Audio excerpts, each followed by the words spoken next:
Ela matou meu filho. Provocou meu aborto por ciúmes. Prendam-na! A minha nora gritou no meio do tribunal. A voz dela ecoou como uma lâmina afiada, rasgando meu rosto. O meu filho. O menino por quem sacrifiquei a vida inteira para criar. Ele levantou-se, ergueu a mão e disse diante do juiz: Peço que seja proferida a sentença.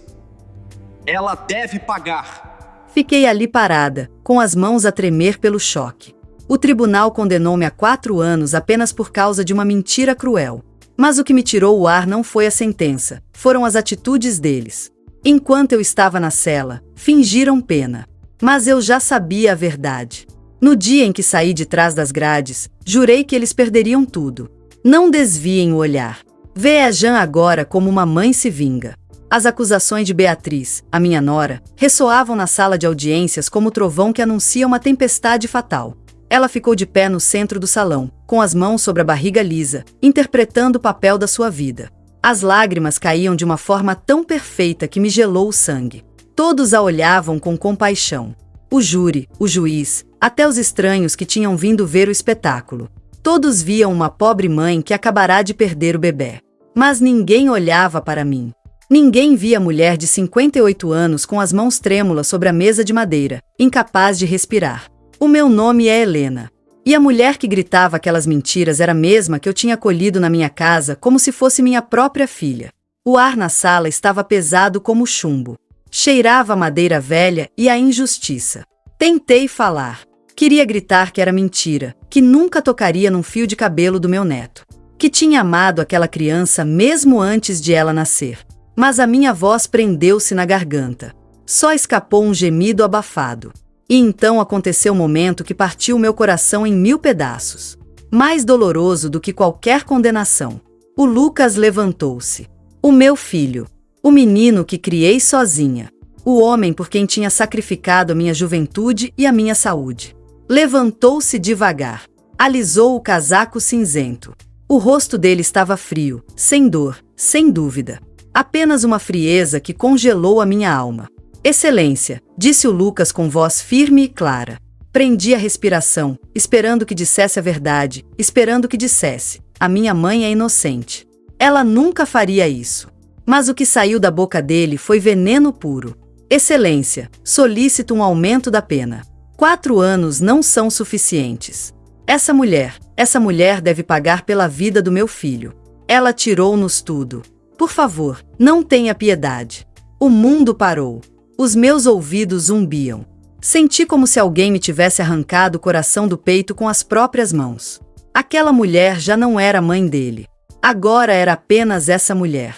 O meu próprio sangue. A luz da minha vida. Estava a pedir que me prendessem. Olhei-o nos olhos, procurando um pingo de hesitação. Mas só vi ódio misturado com a satisfação de quem conseguiu o que queria. A Beatriz, ao lado dele, baixou a cabeça para esconder um sorriso de triunfo, secando uma lágrima que nunca existiu. O martelo do juiz bateu na mesa. O som foi seco e definitivo, como o fechar de um caixão. Culpada de homicídio involuntário e lesões graves. Sentença de 4 anos de prisão em regime fechado. 4 anos.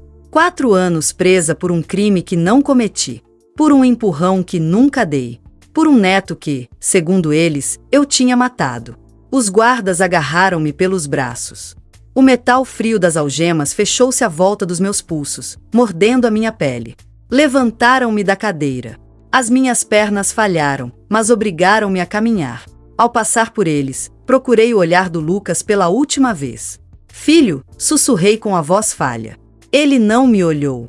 Virou-se para abraçar a Beatriz, dando-me as costas. Essa rejeição doeu mais do que qualquer pancada. Levaram-me por corredores longos e cinzentos. O som das grades a fechar atrás de mim foi o mais aterrador que ouvi na vida. Tiraram-me as roupas, o nome, a dignidade. Deram-me um uniforme áspero que cheirava a desinfetante barato e a desespero. E aqui estou agora. A minha primeira noite nesta cela pequena e úmida. Cheira a mofo. Estou sentada na ponta do beliche de ferro com os joelhos colados ao peito, a tentar parar de tremer.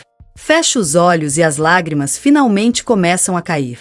Não choro por medo da prisão. Não choro pela comida azeda ou pela cama dura. Choro porque a imagem do Lucas a apontar para mim não sai da minha cabeça. Como chegamos a isto? Quando é que o meu menino doce se transformou neste monstro? Enquanto observo a luz prateada da lua desenhar sombras no chão de cimento, a minha mente viaja ao passado. Isto não começou no tribunal. Isto começou muito antes. No dia em que aquela mulher atravessou a porta da minha casa com um sorriso falso e um plano diabólico. Tudo começou na minha cozinha, com um cheiro a café e pão fresco, e uma mentira que fui demasiado cega para ver. Antes de esta cela fria se tornar o meu único mundo, eu tinha um reino. Não era um palácio de ouro. Era uma casa simples de tijolo na Rua das Flores. O meu marido Antônio, que Deus o tenha, e eu, levantamo-la com as nossas próprias mãos. Lembro-me de como ele misturava o cimento debaixo do sol de agosto, com suor a escorrer pelas costas, enquanto eu lhe passava os tijolos um a um. Aquela casa não era só um teto. Era a promessa que fizemos de que nunca passaríamos fome. Era herança para o nosso único filho, o Lucas. Quando o Antônio morreu de um ataque cardíaco repentino, o mundo desabou sobre mim. O Lucas tinha apenas 12 anos.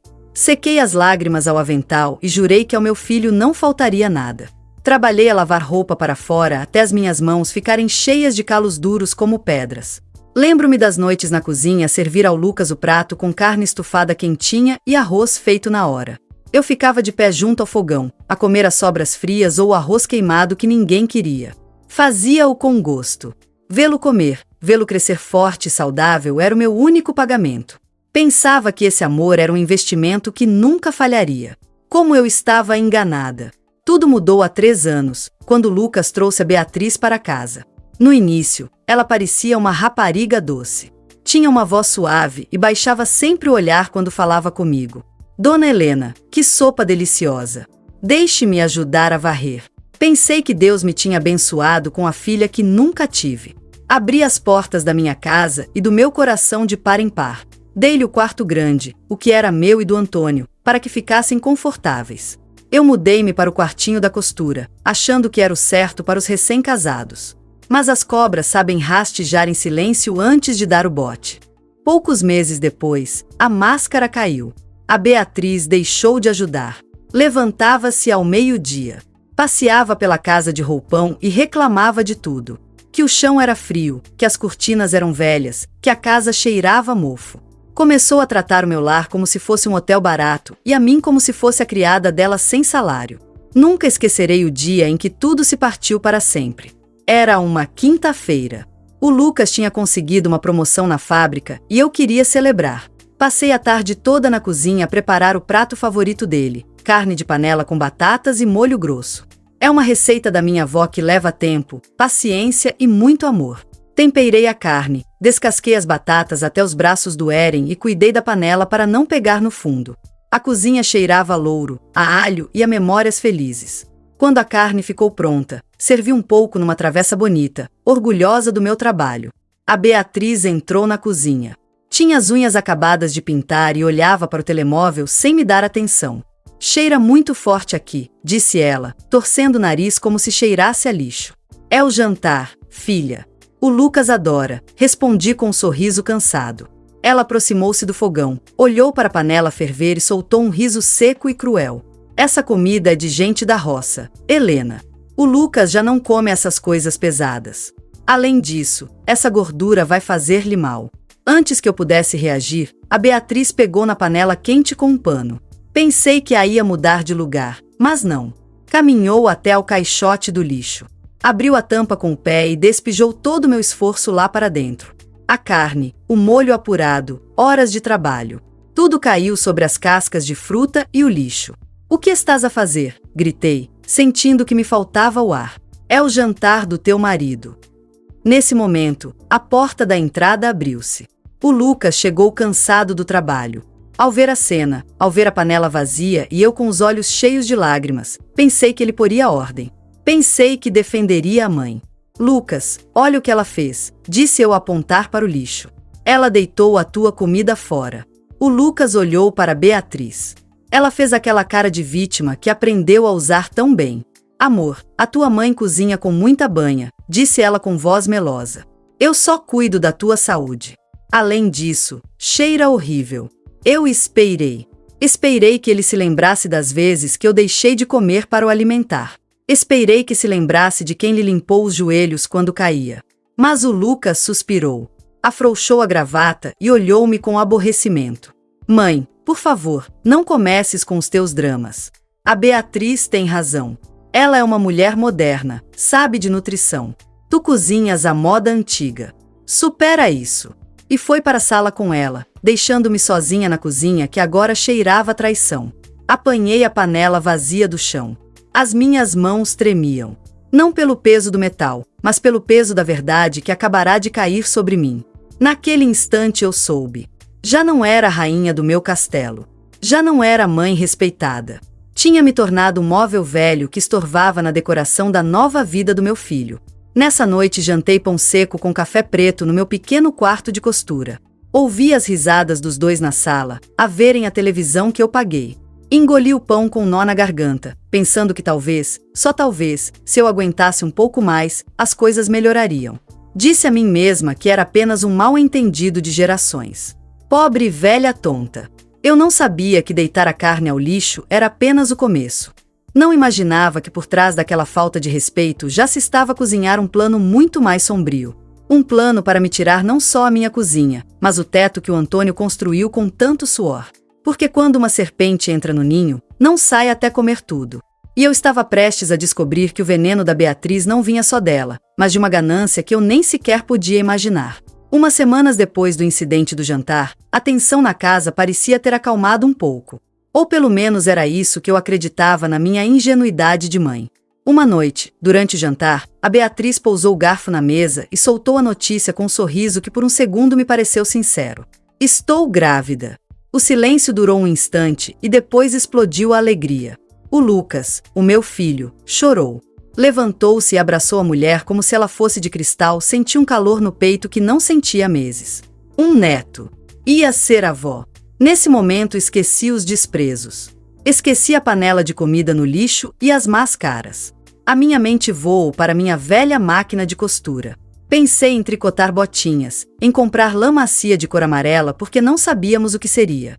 Pensei que este bebê era o milagre que precisávamos para voltar a ser uma família unida. Meu Deus, obrigada, sussurrei, benzendo-me. Nessa noite dormi tranquila, a sonhar com o futuro. Mas o despertar foi um balde de água gelada. Na manhã seguinte a campainha tocou muito cedo. Era Dona Fernanda, a mãe da Beatriz, uma mulher que cheirava sempre a perfume barato e a tabaco, e que me olhava como se eu fosse um móvel velho a estorvar no corredor. Entrou sem pedir licença, com passo firme, e sentou-se na cabeceira da minha mesa. O lugar que costumava ser do meu falecido marido, Antônio. Temos de falar de negócios, Helena, disse a Fernanda, acendendo um cigarro sem se importar que estivesse na minha casa. A Beatriz e o Lucas sentaram-se ao lado dela. Os três formavam um muro à minha frente.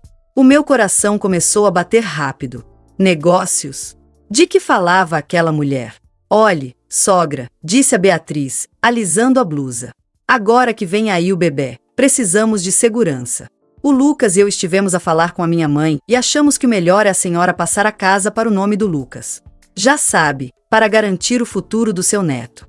Senti como se o chão se abrisse debaixo dos meus pés. Olhei para o Lucas.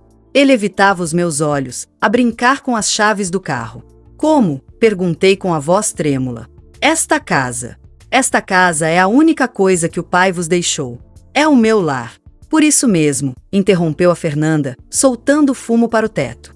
A senhora já tem idade, Helena. Sejamos realistas. Na sua idade nunca se sabe quando é a hora da partida. Para que quer continuar a ser a dona? Se lhe acontece alguma coisa, a burocracia vai ser uma confusão. O melhor é assinar a casa para os miúdos de uma vez. Assim eles podem pedir um empréstimo sobre escritura para remodelar e fazer um quarto digno para o bebê. Olhei para as paredes da minha sala de jantar. Cada tijolo tinha o suor do Antônio. Cada canto tinha a nossa história. Eles não queriam garantir o futuro do bebê. Eles queriam hipotecar a minha vida. Não, disse eu. A palavra saiu suave, mas firme. Não vou assinar nada. Esta casa será do Lucas quando eu morrer, como é a lei da vida. Mas enquanto eu respirar, esta casa é minha. É a minha segurança e é o meu teto. O ambiente mudou num segundo. A máscara de doçura da Beatriz caiu e deixou ver a cobiça nua e crua. Ah, por favor, gritou a Beatriz, a bater na mesa. Que egoísta que a senhora é. Só pensa em si mesma. Para que se quer agarrar a umas paredes velhas? A senhora já viveu a sua vida. Não vai levar a casa para a cova. Velha teimosa. Aquelas palavras atingiram-me como pedras. Velha, teimosa, egoísta. Eu, que tirei o pão da boca para lhes dar. Olhei para o Lucas à procura de apoio. À procura do meu filho. Lucas, diz-lhe alguma coisa, supliquei. Diz-lhe que não pode falar comigo assim. Mas o Lucas levantou a vista e o que vi nos olhos dele doeu-me mais do que os insultos da mulher. Vi impaciência. Vi ambição. Mãe, não sejas difícil, disse ele com voz fria. A Beatriz tem razão. Precisamos do dinheiro do empréstimo para o negócio que a minha sogra quer abrir. Se não nos deres a casa, não podemos avançar. Faz isso pelo teu neto. Não é pelo meu neto, Lucas, respondi, sentindo as lágrimas queimarem minhas faces. É por dinheiro. Querem empenhar o trabalho de toda a vida do teu pai para o negócio desta senhora. Não falte ao respeito à minha mãe, gritou a Beatriz. Foi a dona Fernanda quem se levantou, apagando o cigarro no meu prato de cerâmica. Bom, se não quer a bem, será mal, disse a mulher com um sorriso que me deu arrepios. Vamos embora, filha. Aqui não nos querem. O Lucas levantou-se. Também parou à minha frente. Alto e forte, mas tão pequeno de espírito. Ouve bem, mãe, disse, apontando-me o dedo. Se não assinares esses papéis até a próxima semana, nós vamos embora. Vamos para longe e juro, pela memória do meu pai, que não vais conhecer o teu neto. Acabou-se a família para ti. Vais ficar sozinha nesta casa velha até apodreceres. Deram meia volta e saíram.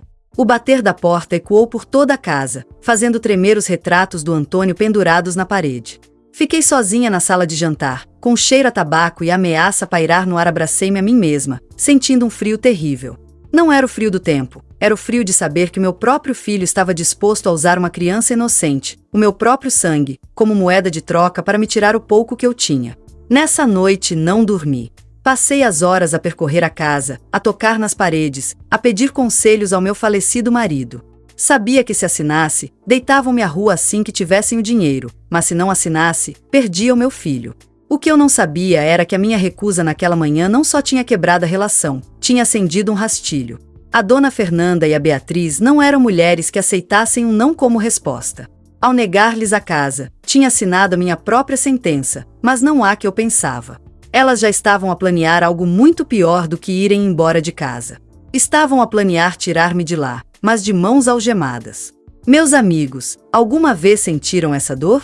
A dor de criar corvos que depois vos querem arrancar os olhos? Já passaram pela angústia de ter dado a vida inteira por um filho para depois receber uma ameaça tão cruel e impiedosa?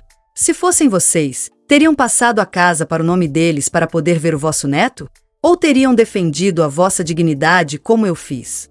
Por favor, deixem-me um comentário aqui embaixo. Quero saber que não estou sozinha neste inferno. Digam-me o que teriam feito no meu lugar. E se acreditam que o patrimônio dos pais é sagrado e não se deve roubar, deixem um gosto nesta história. Preciso de sentir o vosso apoio para ter forças e contar-vos o que aconteceu a seguir. Porque a maldade estava apenas a começar. Passaram 3 dias desde aquela discussão terrível na sala de jantar. 3 dias em que a casa parecia uma panela de pressão prestes a explodir. No entanto, naquela tarde de quinta-feira, o ambiente mudou de repente. A Beatriz acordou diferente. Já não havia gritos nem portas a bater. Cumprimentou-me no corredor com uma suavidade que me arrepiou.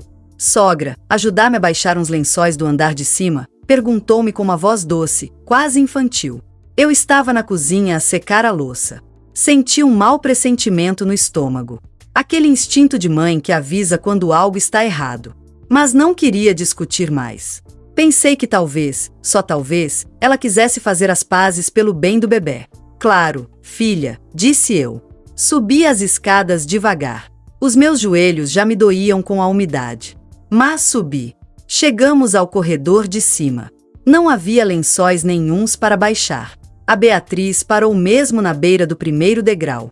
A casa estava num silêncio absoluto. O Lucas devia chegar do trabalho a qualquer momento.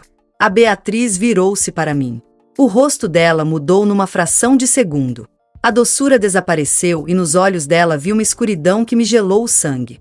Aproximou-se de mim, invadindo meu espaço até eu conseguir cheirar o perfume adocicado misturado com a maldade dela. Helena, sussurrou, e a voz dela soou como o silvo de uma serpente. Tiveste a tua oportunidade. Do que é que estás a falar? Perguntei, recuando um passo. Ela sorriu. Foi um sorriso torto, feio. Disse-te que precisávamos da casa. Mas como és uma velha avarenta, agora vais perder muito mais do que uns tijolos. Beatriz, não digas disparates, disse-lhe eu, tentando passar por ela para descer. Ela bloqueou-me a passagem. Agarrou-me o braço com força. As unhas dela cravaram-se na minha pele enrugada. Se não me dás a casa bem, vou tirar-te a vida, sussurrou-me ao ouvido. Ou melhor ainda, vou tirar-te a liberdade. Antes que eu pudesse entender o que estava a acontecer, a Beatriz fez algo que o meu cérebro demorou a processar. Largou-me o braço. Deu um passo para trás, oscilando perigosamente na beira do degrau. De repente, soltou um grito que fez estremecer as paredes. Não me empurre, minha sogra. Não, por favor, supliquei. Mas ela atirou-se. Não tropeçou. Não se desequilibrou. Eu vi com os meus próprios olhos. Vi como ela arqueou as costas e se impulsionou para trás com os próprios pés. O tempo pareceu parar. Vi-a cair em câmara lenta. O corpo dela batia nos degraus de madeira com um som surdo e brutal. Pum, pum, pum. O som dela rolar pelas escadas abaixo foi seco. O grito que ela soltou ao embater no chão lá embaixo foi de cortar o coração. Fiquei paralisada no topo da escada, com a mão estendida no ar, a tentar agarrar um fantasma. Desci a correr, tropeçando nos meus próprios pés, com o coração a sair-me pela boca. Beatriz! Gritei. Ela estava estendida no hall de entrada, a contorcer-se. E então eu vi sangue. Uma poça vermelha começou a lastrar pelo chão de mosaico branco que eu mantinha impecável. Era muito sangue. Demasiado. Ajoelhei-me ao lado dela, a tremer, a tentar socorrê-la. Mas algo não batia certo.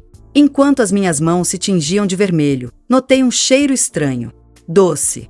Não cheirava a ferro e a sal como o sangue verdadeiro. E vi mais qualquer coisa, um pequeno frasco de vidro partido, escondido debaixo da dobra da manga dela. Antes que eu pudesse dizer uma palavra, a porta da entrada abriu-se de rompante. O Lucas entrou. Parecia que ele estava à espera atrás da porta, porque chegou no segundo exato. Entrou e viu o cenário. Viu a mulher caída gritar de dor e eu com as mãos vermelhas sobre ela. Lucas, ajuda-me. Ela caiu. Implorei. O Lucas não me ouviu. Não correu para ela primeiro. Correu na minha direção. O rosto dele estava desfigurado pela raiva.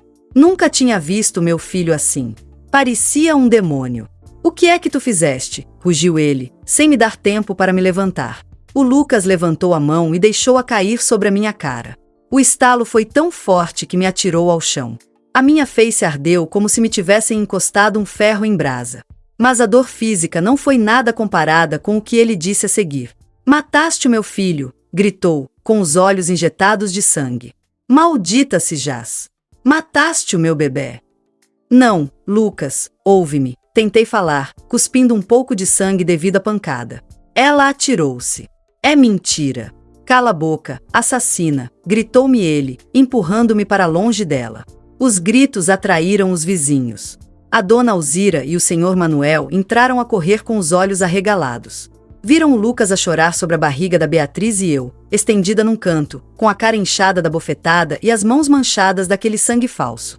Chamem a polícia, soluçou a Beatriz com uma voz fraca, mas perfeitamente audível. A minha sogra.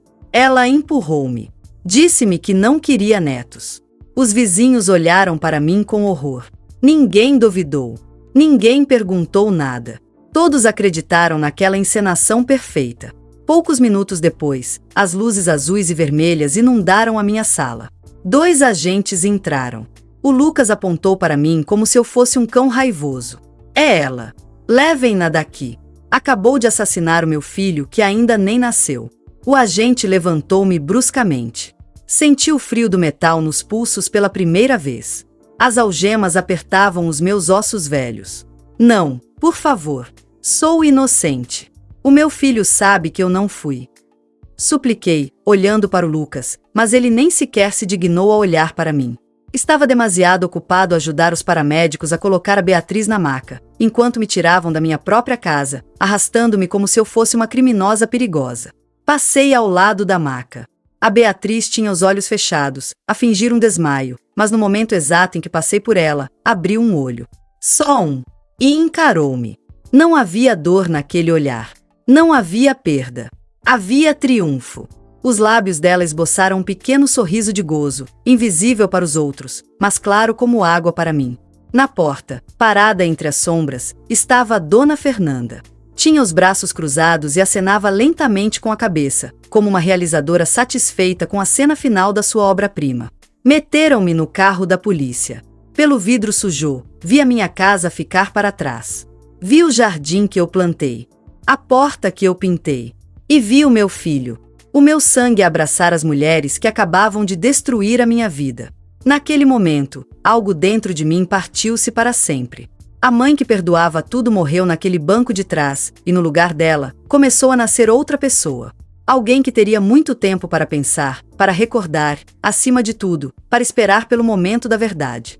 Os dias no centro de detenção preventiva foram cinzentos e intermináveis. Ali dentro, o tempo não se mede em horas, mas sim em batidas de angústia. Não demoraram muito a dar-me uma alcunha. As outras presas, e até alguns guardas que me olhavam com nojo, chamavam-me a bruxa mata-netos. Dizem que as más notícias têm asas, mas numa terra pequena como a nossa, viajam mais depressa que a luz. Soube que o meu nome andava na boca de toda a gente, no mercado, na igreja, na praça. A dona Helena, a mulher que cumprimentava sempre com um sorriso, tinha se transformado num monstro. As pessoas diziam que eu estava doida, que tinha um ciúme doentio da minha nora, que tinha empurrado aquela pobre rapariga porque não queria partilhar a minha casa. Ninguém se lembrava dos anos que passei a ajudar os meus vizinhos. Ninguém se lembrava da minha decência. Só se lembravam do sangue falso no chão e dos gritos de uma atriz. Passei uma semana inteira a olhar para a porta de metal, à espera. O meu coração de mãe, estúpido e teimoso, ainda guardava uma pequena esperança. Pensava que o Lucas viria. Pensava que ele se aperceberia do erro. Imaginava que entraria por aquela porta, com os olhos vermelhos de tanto chorar, para me pedir perdão e tirar-me daquele inferno. E um dia, o guarda gritou meu nome: visita. Ajeitei o cabelo sujou com os dedos e alisei o uniforme com as mãos a tremer. Caminhei para a sala de visitas com o coração na boca. Quando vi através do vidro, senti um alívio momentâneo. Ali estava o meu menino. Parecia cansado, despenteado, com olheiras fundas. Lucas, disse eu, colando a mão ao vidro. Mas ele não pegou no telefone para me dizer amo-te. Ele não encostou a mão à minha para sentir o meu calor. Em vez disso, o Lucas tirou um papel dobrado do bolso e encostou ao vidro, com os olhos a fugirem dos meus. Mãe, a situação é complicada, disse ele, com a voz abafada pelo intercomunicador. A Beatriz está muito mal. O advogado diz que se a casa estiver em meu nome, podemos vendê-la rápido para pagar a tua defesa e talvez te tirem daqui. Assina a transferência de propriedade. É a única maneira. Fiquei a olhar para aquele papel. As letras dançavam à frente dos meus olhos cansados, mas a mensagem era clara. Não era um documento para pagar advogados. Era uma doação total. Ele queria que eu lhe desse tudo em troca de nada. Olhei para o rosto do meu filho. Não vi preocupação pela mãe presa. Vi a mesma ganância que via nos olhos da sogra dele. Vi o medo de perder a mulher que o controlava. Naquele momento, o último fio de esperança que me ligava àquele rapaz partiu-se. O meu Lucas, o menino das tortilhas e do carinho, tinha morrido. À minha frente estava apenas um homem fraco, cúmplice da própria desgraça. Sorri.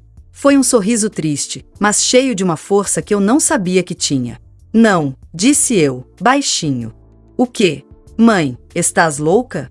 Vais apodrecer aqui, gritou ele, batendo no vidro. Que assim seja, respondi, levantando-me. Prefiro estar presa com a minha dignidade do que livre e sem teto por causa da vossa traição. A casa fica onde está. E tu? Tu acabaste de perder a única pessoa que te amava de verdade. Virei as costas. Não olhei para trás, nem mesmo quando ele começou a insultar-me, chamando-me os mesmos nomes que a mulher dele usava. Voltei para minha cela e, pela primeira vez, dormi sem chorar. Cumpri a minha pena. Cada um dos 4 anos. Não foram fáceis. O mundo lá fora esqueceu-se de mim, mas eu não me esqueci deles. Usei o meu tempo na biblioteca da prisão. Estudei leis, li casos, aprendi sobre os meus direitos. E, com o pouco dinheiro que ganhava a costurar uniformes lá dentro, contratei um investigador privado. Um homem discreto que encontrou o que eu precisava. No dia em que os portões de ferro se abriram e eu respirei o ar da liberdade, o sol brilhava. Eu já não era Helena ingênua de 58 anos. Era uma mulher de ferro. Apanhei um táxi diretamente para minha casa. Ao chegar, vi o jardim seco e cheio de ervas daninhas. A tinta da porta estava a descascar. O meu coração apertou, mas não vacilei. Abri a porta com a minha chave velha, que guardei religiosamente. Estavam lá os 3. A Beatriz, a Dona Fernanda e o Lucas, sentados no meu sofá, a comer pizza. A casa estava uma lixeira. Quando me viram, a Beatriz empalideceu como se tivesse visto um fantasma. "O que é que esta velha faz aqui?" gritou a Fernanda. "Esta é a minha casa", disse eu com voz calma, pousando uma pasta grossa em cima da mesa de centro. "E vocês têm 5 minutos para sair." "Tu não mandas em nada", riu-se o Lucas, embora tremesse. "Nós vamos chamar a polícia." "Por favor, chama", respondi, abrindo a pasta. "Mas antes, vejam isto." Tirei os documentos que o meu investigador tinha conseguido. Eram registros médicos. Não de um aborto, mas de uma cirurgia feita há 5 anos numa clínica noutra cidade. A Beatriz fez uma laqueação de trompas aos 23 anos, declarei, olhando diretamente para o Lucas. "Ela nunca esteve grávida, meu filho. Nunca houve bebê. Aquele sangue era xarope de milho com corante, e o médico que assinou o óbito falso já confessou tudo à polícia esta manhã em troca de uma redução de pena." O silêncio na sala foi ensurdecedor. O Lucas olhou para Beatriz, depois para a barriga dela, depois para os papéis.